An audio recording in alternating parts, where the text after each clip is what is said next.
Welcome to the Waterloo podcast. My name is Martin Aaron. Since the year 2000, I've been building a database of the British Army at Waterloo. By compiling original records from the Public Record Office and Regimental Archives, I've gathered information about each of the 33,000 British combatants in 1815. This podcast series examines that data.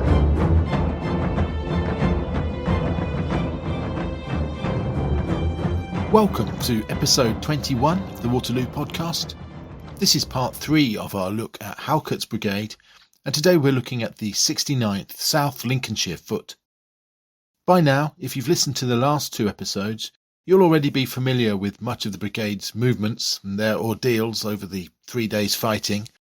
So this episode will focus specifically on some of the interesting tales of the men of the 69th. In 2007, I wrote an article about this regiment in 1815, which was published online by the Napoleon Series website. Since then, I've continued digging around at the Public Record Office and adding more details wherever I find them. If I just quickly show you my database for the 33,000 British men at Waterloo, you can see it's an Excel spreadsheet here. I populate the columns with various data so that it's easy to sort the men by company or country, county, date of birth, and so on. It is essentially a vast jigsaw which I've enjoyed trying to complete for the last 25 years. Every time I can fill a gap, a missing birthplace or whatever, I find it very satisfying. So many of the stats will have been updated since 2007 and will continue to be so. It's a constant ongoing process. And even since making the graphs and pie charts for this episode, I found new data for a couple of the men. But let's start, as always, by finding out where the men of this regiment were from. Now, there's birthplace data for 357 of the 529 other ranks. That's 67%. And we can see here that breaks down into 61% English, 30% Irish, 8% Scottish, 2 Welshmen and 1 foreigner. The foreigner was John Nilsson from Karlskrona, Sweden. His career was a brief one, joining the regiment in April 1813 and then being discharged in 1816 due to a wound in his leg received at Quatre Bras. In terms of where in England that 61% were from, well, men came from 33 different English counties, and we can see here that Lincolnshire did supply the second largest number of men, but that Norfolk was actually number 1. Then, also from the East Coast, there's Essex in 3rd place and neighbouring Nottinghamshire in 4th. For the Irish contingent, the top 3 counties were Tipperary, Fermanagh and Kilkenny. Of the small number of Scots, almost half were from Aberdeenshire. In terms of age, there's a year of birth data for 253 men, a disappointing 47%. As with the 33rd Foot, I'll keep on trying to fill in the gaps. But for what it's worth, here's the data, and it does show a predominantly very young regiment. The most common year of birth was 1796, so age just 19 at Waterloo, with a median of 1795, so that's age 20. Compare that with the 33rd Foot, age 23, and the 30th Foot, age 26. It's worth saying that there is some corresponding evidence from an inspection in October 1815. Obviously, you'd expect to see some differences with so many losses in June and their replacements, but the broad picture, as you can see here, is reassuringly similar to the data I've compiled separately. So, overall, the 69th was significantly younger than almost all of the other British regiments in action. From the data available, an extraordinary 57% of the 69th were teenagers in 1815. 2 lads were only 15 in 1815 and would have been among the youngest in the British Army at Waterloo. The fact that none of these 15 or 16-year-olds were casualties makes me wonder if they were kept safely in the rear with the regimental baggage and so on. But maybe not, bearing in mind that even in the Falklands War, one of the paras killed was only 17. At the other extreme, 5% of the regiment were in their 40s. Privates Aaron Lockett from Stoke and John Goulding from Nottingham were the 2 oldest, both aged 49. Both received similar wounds, both being wounded in the left leg, with Lockett also losing 2 fingers, and due to these wounds would be pensioned off in 1816. As for experience, well, the 69th had been part of the same expedition to the Netherlands in late 1813, early 1814, as the 33rd Foot that we covered last time. So the 69th's only significant combat experience was at Bergen op Zoom.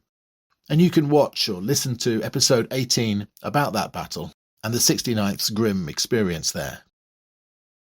In terms of length of service, there are enlistment dates for 505 of the men, so 95%.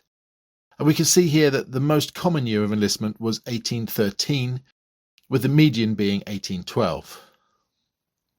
We'll be able to compare all of the British Army's data at the end of these episodes, but I suspect that the 69th had more men recruited in 1815 than any other regiment, with 8 young lads joining that recently.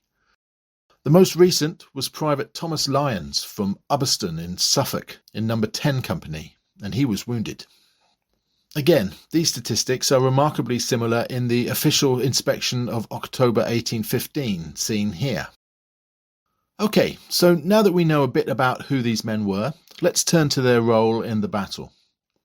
Hopefully you've already listened to the previous 2 episodes and are already familiar with the ordeal that the brigade endured at Quatre Bras, in particular the terrible onslaught that befell the 69th.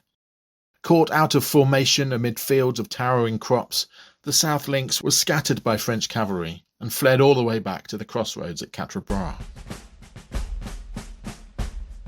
Less than an hour earlier, as the battalion had marched into battle, they were accompanied by 2 guns of the Royal Artillery, which had been detached from Lloyd's battery and were under the command of Captain Samuel Rudyard. We heard his account in episode 10. Ensign George Ainsley of the 69th, being the battalion's most junior officer, carried the green regimental colour, while Ensign Keith, being the next above, carried the Union flag, the King's colour. Ainsley describes the regiment moving forward virtually blind due to the tall crops. In the nature of the ground and the great height of the green corn, it was not possible to obtain any distinct notion of what was going on. And that the regiment then moved a little way to a new position, where they still could not see beyond the crop's tall stalks surrounding them. It scarcely occupied this new situation. An alarm of "cavalry are coming" was given, and the hasty order to form square was but just uttered, when a large body of enemy's cuirassiers charged the regiment, whilst in the confusion of a change of formation. The case was one of complete surprise, as the ground did not allow our perceiving their approach until they had arrived at within 30 yards of our flank. The effect was instantaneous. Resistance was not attempted, and, in a moment, officers and men sought safety individually, the greater part by retreating to the rear, or to the nearest of the squares formed by other regiments of the brigade, and some by throwing themselves flat on the ground. Captain George Barlow adds, An attempt was made to form square, but the proximity of the cuirassiers and the instantaneousness of their attack rendered it impossible. In a flash they rode through and over our little battalion of 400 men. Many of our unfortunate men were sabred and wounded, but no prisoners made. During this slaughter, the 69th suffered the worst catastrophe that could befall any regiment during the Napoleonic Wars. One of its 2 colours, the King's colour, was captured and carried off by the French cavalry. This was despite the valiant efforts of volunteer Christopher Clark, a Dublin lad of just 15 years old or so, who is reported to have received 23 wounds in its defence. Jean-Baptiste Charonet, a young French trumpeter of the 8th Cuirassiers, left the following account. The 3 sides of the square of the 69th was literally marked out by the dead. In the middle of the square, the Lieutenant Colonel and the color bearer were lying on the ground making no movement. The latter still held the color in his hand, for which he was killed. Cuirassier Henry jumped to the ground and snatched the color. In order to mount his horse as quickly as possible, he passed his precious trophy to Brigadier Bourne, who was close to him. Bourne galloped away, taking the color with him, followed by Henry, who had been able to remount his horse. Bourne arrived in front of the regiment and was saluted by the cuirassier with loud cheering. Ensign Ainsley recounts what happened to the other colour. the one he was carrying. When I saw the cuirassiers riding down our flanks, and that our own men fled in every direction, my first impulse was to throw myself flat on the ground with my colour. But whilst in the act of doing so, it was taken from me by one of the colour sergeants, whose duty it is to take charge of the colours in moments of emergency. I am not certain of the fact, so great was the confusion of the moment, but I think this man, either by accident or design, fell to the ground with me.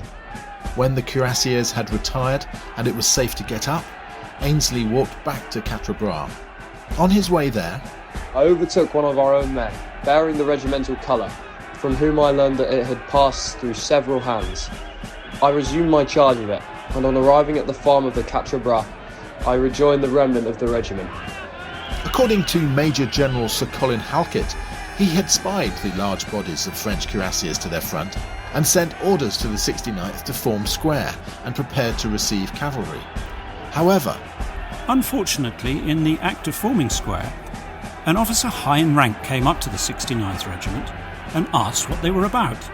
The reply was the directions they received from me, on which he said there was no chance of the cavalry appearing, and ordered them to form column and to deploy into line, which of course they complied with. And during this very movement, the cavalry did attack and rode through the 69th Regiment. so the disaster all seems to hinge on this mystery officer high in rank, on whom Halkett places the blame. It seems odd to me that Halkett does not give more detail or name this man. Of course, he wasn't present himself. He says in his account he had left the 69th and returned to the rest of the brigade, so he can only be repeating what was reported to him. The inference is that it was the Prince of Orange himself. However, in the same letter to Silborne, Halkett never spills out the stark fact that the 69th were completely butchered out in the open. Instead, he says that The enemy suffered a heavy loss. and implies that both sides suffered equally. He also maintains that, despite reports to the contrary, the 69th King's colour was not captured by the French. I can, I think, say with truth, although the colour was never seen or heard of, it did not fall into the enemy's hands, which of course is satisfactory. Both of these claims are unequivocally untrue.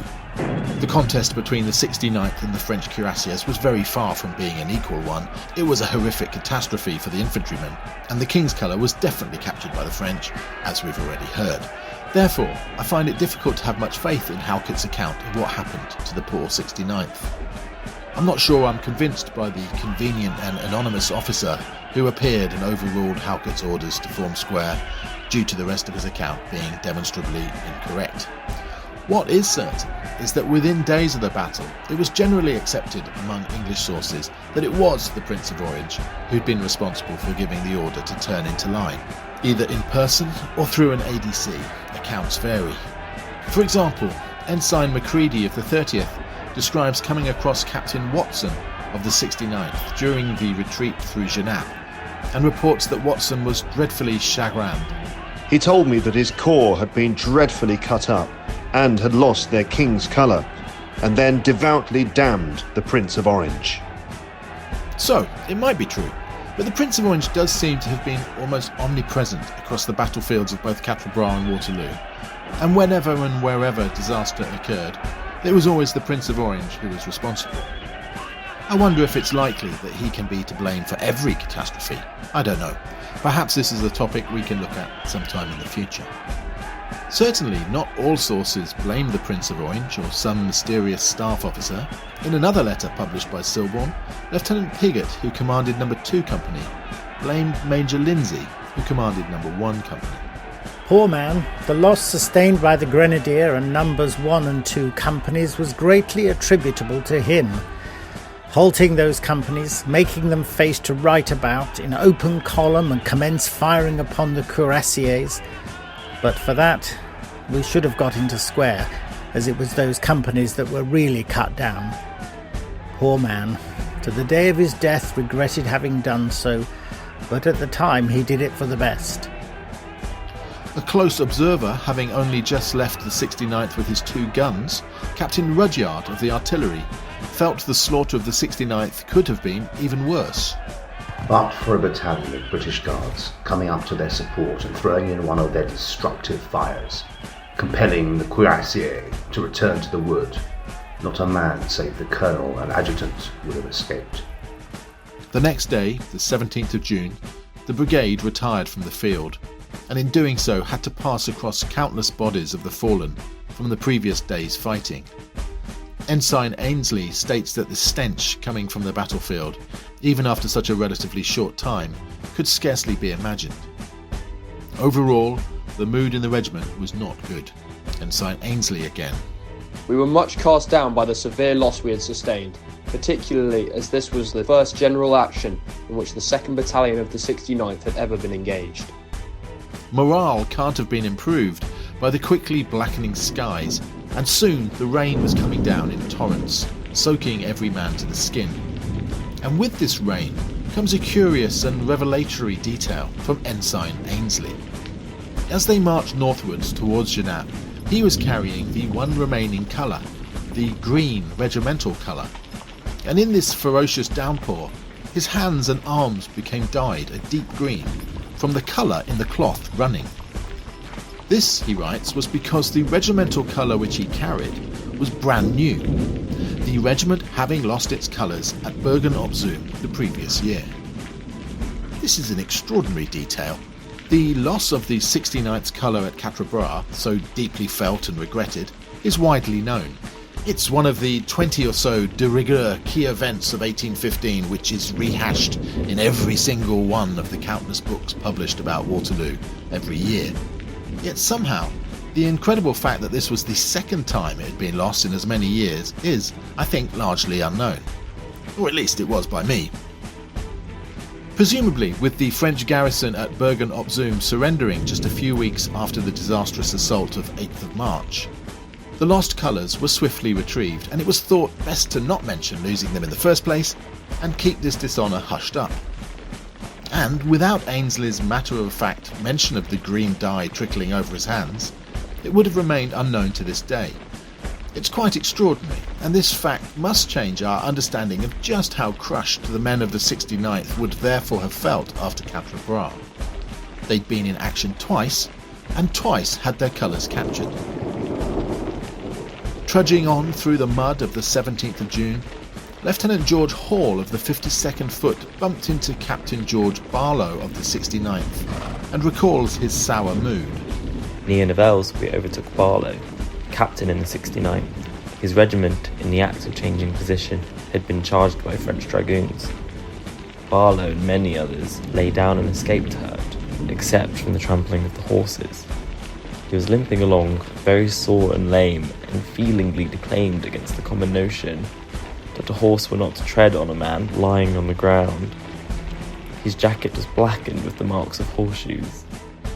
At Waterloo, the regiment, amalgamated with the 33rd, endured repeated attacks by the massed French cavalry.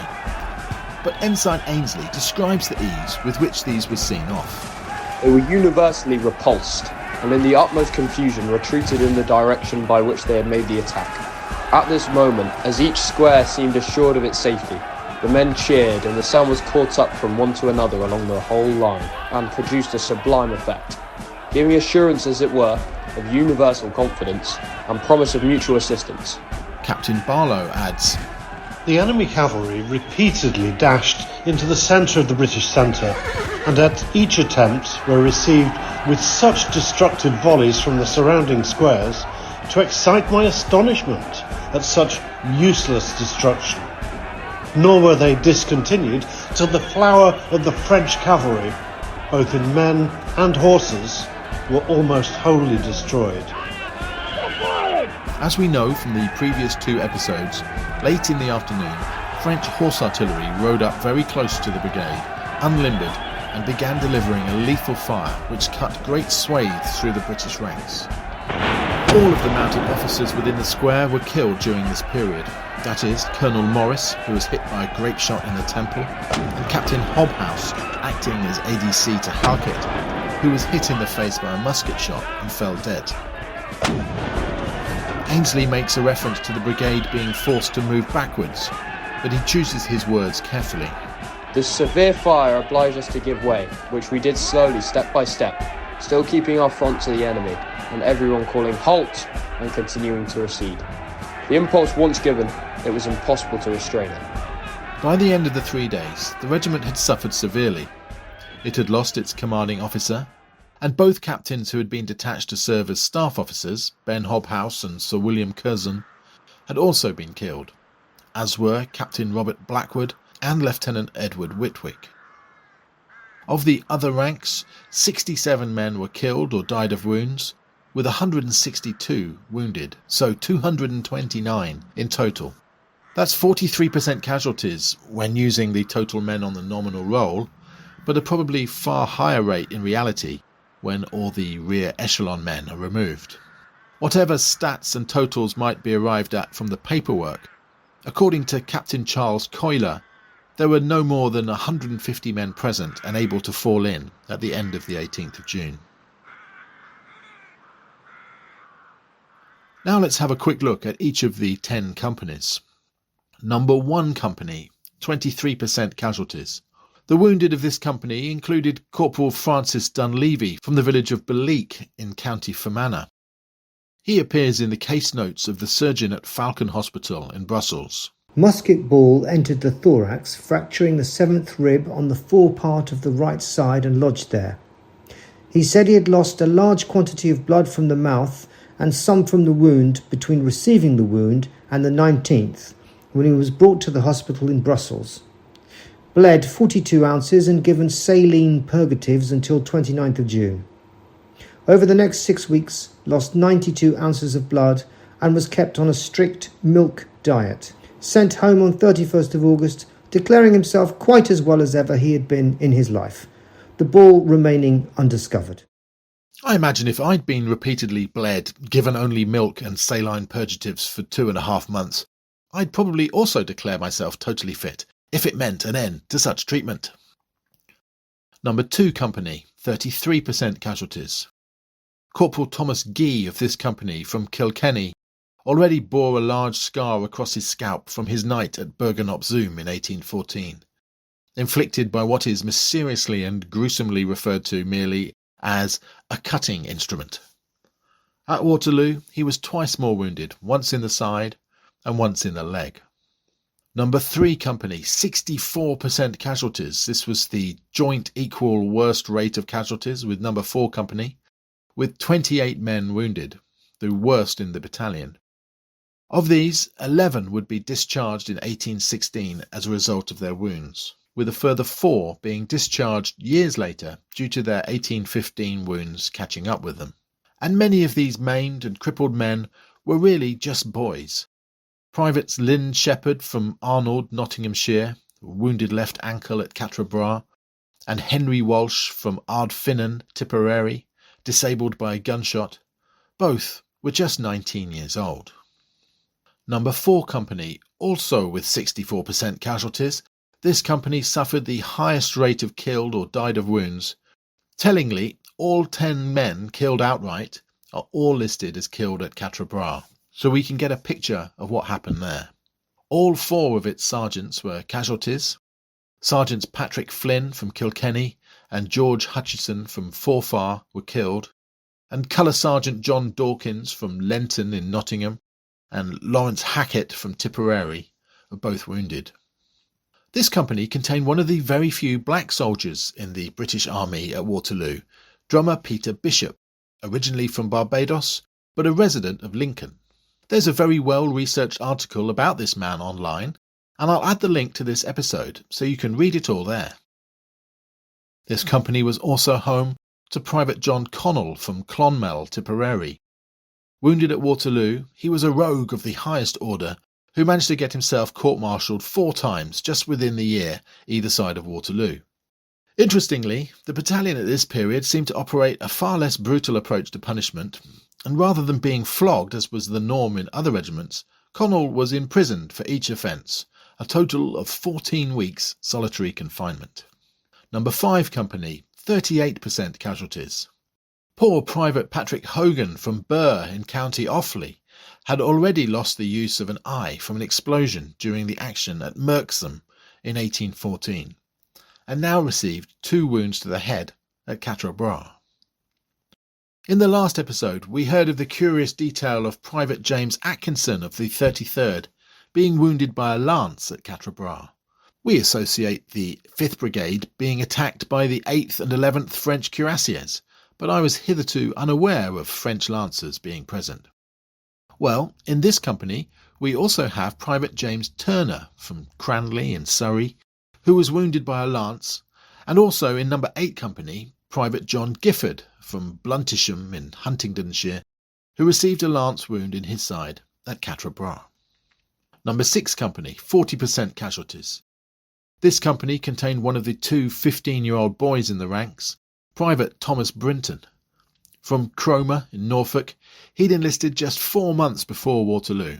But his tender years did not protect him when, in the year after Waterloo, he was court-martialed for theft and sentenced to 300 lashes, and he received all 300. So perhaps forget what I said earlier about lenient court-martials. Number 7 company, 51% casualties. Again, all the men killed outright in this company are listed as losing their lives at Quatre Bras rather than at Waterloo. And 2 young Irish lads, William Corcoran from Youghal, Cork, and Luke McGuinness from Dublin, were both discharged in 1816 for the crippling wounds they received on the 16th of June. Corcoran in the thigh, McGuinness in the hip. Both were just 19. Also discharged was Private Mulcahy from Tipperary, whose wound paints a gruesomely vivid picture of the kind of savaging inflicted at Quatre Bras by the French cavalry sabres, having received an extensive wound on the scalp and over the right eye, which is greatly impaired. Number 8 company. Now, apologies to any listeners from County Fermanagh, as I now try to pronounce the village of Achallurca, which was home to Sergeant Thomas Monaghan of this company, another wounded man who features on the case note diagrams held by Edinburgh University. See here. Now, he survived this musket ball wound to his temple and remained in the regiment, although it did eventually catch up with him. In 1827, aged 41, he was discharged due to this wound affecting his memory. Once again, in this company, every single one of the men killed is listed as losing their life at Quatre Bras. Number 9 company, 33% casualties. Some old soldiers in this company. Private John Golding from Nottingham, born in 1766, making him 49 in 1815. He was wounded in the leg and discharged the following year. And Private Michael Corbett from Kilkenny, by comparison a sprightly 38 years old. He had the previous year been a corporal, but had been court-martialed and lost his stripes for cutting a private in the nose. And finally, number 10 company, the light company. This would have been detached during the 3 days as part of the light battalion under Major Charles Vigoreau of the 30th Foot, and that unit's movements and experiences we've covered in episode 19. It's noticeable that there were numerous men of the 69th who lost fingers or even hands. Private James McMahon from Limerick of this company, for example, lost the second finger of his left hand at Quatre Bras, and it's difficult not to imagine hands desperately held up to ward off the sabres of the oncoming French cuirassiers. 5 of the men who lost their lives were killed at Quatre Bras. Richard Hammond from Frampton, Lincolnshire, Thomas Johnson from Mortlake, Surrey, John Jones, East London, John Kelly from Inch, County Clare, and John Robb from Kirriemuir in what was then the Scottish county of Forfarshire. Among the many wounded of number 3 company was Private Patrick Ford, and this is cruel, I need to try to pronounce this again. He was also from Achallurca, Fermanagh. He received a wound in his hip, and it must have been a serious one, as he's still listed in the General Hospital in September 1815. However, he did recover, and by December 1815, while still on the continent as part of the Army of Occupation, was well enough to stop and rob a carriage.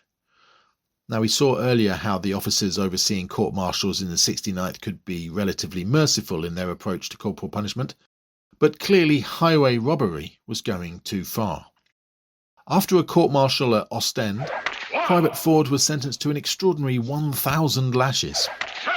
However, on the day of the flogging, For his hitherto good conduct, he received only 200. Also recovering in hospital at this time was volunteer Christopher Clark, who we've heard received 23 wounds while trying in vain to prevent the King's colour be carried off by the cuirassiers. Clark was a native of Dublin and a cadet from the military college.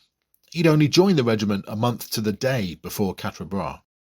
The poor boy, he was probably only around 15, lost the use of his left arm, but he did succeed in what all volunteers set out to achieve, that is, to be awarded a commission without having to purchase it.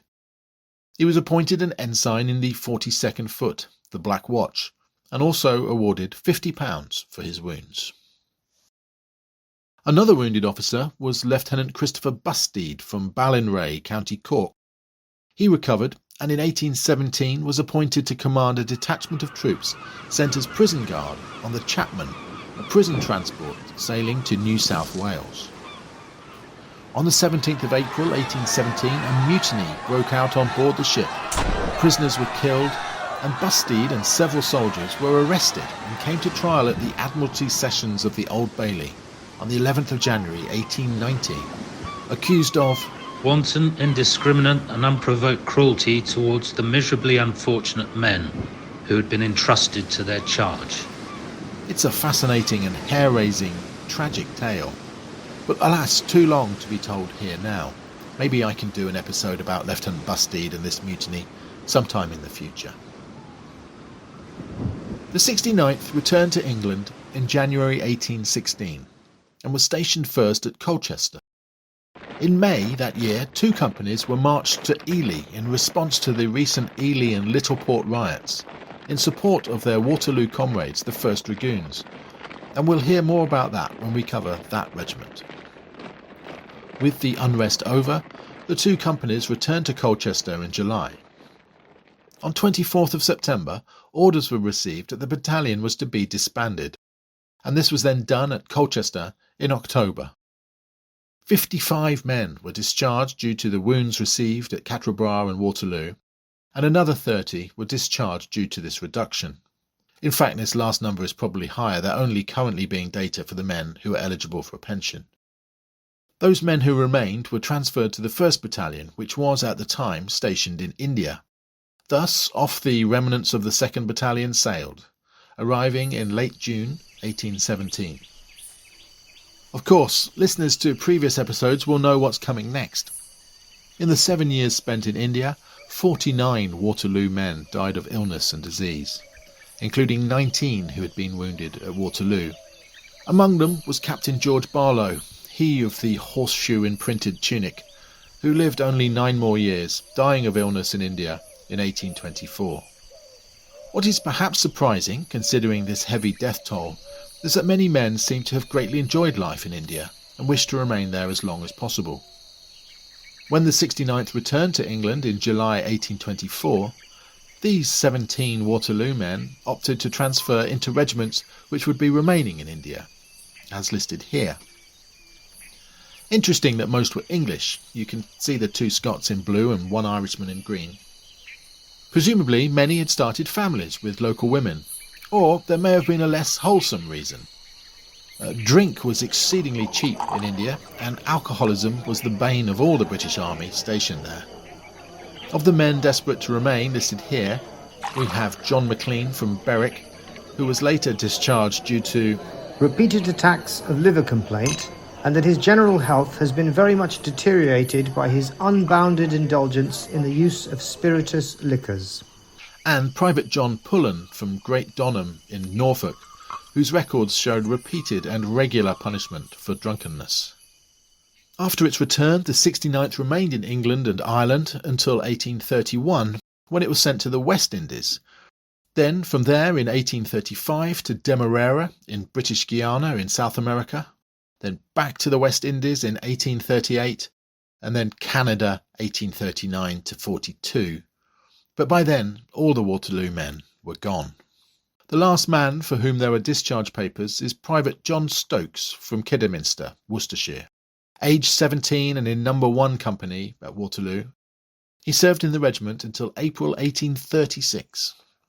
Of course, due to being such a youthful battalion in 1815, there were several men who lived late into the Victorian era, dying in the 1870s, including Private Richard Norris, who lost his left arm after being wounded in 1815, aged just 21. From Clonmel, Tipperary, he received an annuity from the Waterloo Fund for the rest of his life at Cork, where he resided at Maypole Road. He died in 1878. But perhaps the last man standing was Private George Warne, No. 7 Company in 1815, from Wymondham, Norfolk, still alive on the 1881 census, living at Taysborough in Norfolk, aged 84. So that brings us to the end of this episode. I hope you found it interesting. Please click like and subscribe if you enjoyed it. Many thanks as always to the fantastic volunteers who read the extracts. And thank you also to Mike Robinson, who sent me the extraordinary journal of Ensign Ainsley, and for the fascinating insight that account provides. This was first published by Stephen Morn, so I should credit him for that source. Sincere thanks also to Paul Fleming at the University of Edinburgh for his kind help in accessing the surgeon's sketches and case notes of the Waterloo wounded.